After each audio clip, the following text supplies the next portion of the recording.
Attachment will ruin your life. And it will also be the reason your life is worth living. Both things are true at the same time, and pretending otherwise is what confuses people. Early in life, attachment is dangerous. Not because caring is wrong, but because when you haven't built yourself yet, attachment doesn't add to you, it replaces you.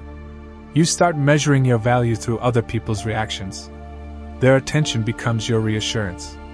Their approval becomes your confidence. Their absence becomes your anxiety. And slowly, without making a conscious decision, your inner world stops belonging to you. The more your worth depends on what others say or do, the more restricted your freedom becomes. You begin filtering your thoughts, muting your instincts, reshaping your personality to stay acceptable. You don't do what feels right anymore. You do what feels safe. And safety comes at a cost. When your emotional stability is outsourced, you stop standing on your own feet. You may feel connected, but you're no longer solid. What most people don't realize is that this kind of attachment doesn't increase your value, it quietly erodes it. People don't respect what depends on them for validation. Neediness doesn't feel like love from the outside, it feels like pressure. The more tightly you cling, the less freely you're chosen.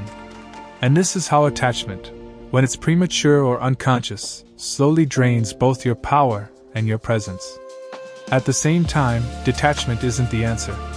Humans are not built to be emotionally independent machines. We attach because attachment is how meaning enters our lives. Love is attachment. Friendship is attachment. Caring deeply is attachment. You don't get to choose whether something matters to you. It either does or it doesn't. And trying to avoid attachment altogether doesn't make you strong. It just makes you numb. To love deeply means accepting something uncomfortable. The depth of your love determines the depth of your vulnerability. If you want connection, you have to accept the possibility of pain. There is no version of a meaningful life that doesn't include that risk. Anyone who tells you otherwise is selling emotional armor, not wisdom. So attachment itself isn't the enemy. What ruins lives is attaching too early, attaching blindly, and attaching your worth instead of your heart. When you attach before you've built an inner foundation, you ask other people to hold your sense of self. And they can't. Not because they're cruel, but because they're human. They drop it eventually, and when they do, you collapse with it. This is where the real distinction matters. Attachment can either be a chain or an amplifier. When you haven't developed your own identity, attachment limits you. When you have, it expands you.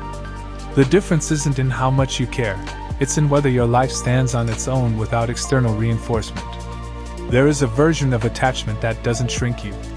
It happens when you no longer need someone to feel whole, but choose them because your life is already grounded. In that state, love doesn't trap you. It sharpens you. You attach not to be completed, but to be complemented. And the people worth attaching to are the ones who don't require you to abandon yourself to keep them. Attachment will ruin your life if you use it to fill a void you're afraid to face alone. And it will make your life if you offer it from a place of fullness. The risk never disappears. Loving always exposes you. But when your sense of self is stable, that exposure no longer destroys you, it deepens you. So don't aim to detach. Aim to become solid enough that attachment doesn't cost you your freedom. Build yourself first. Let your worth be internal.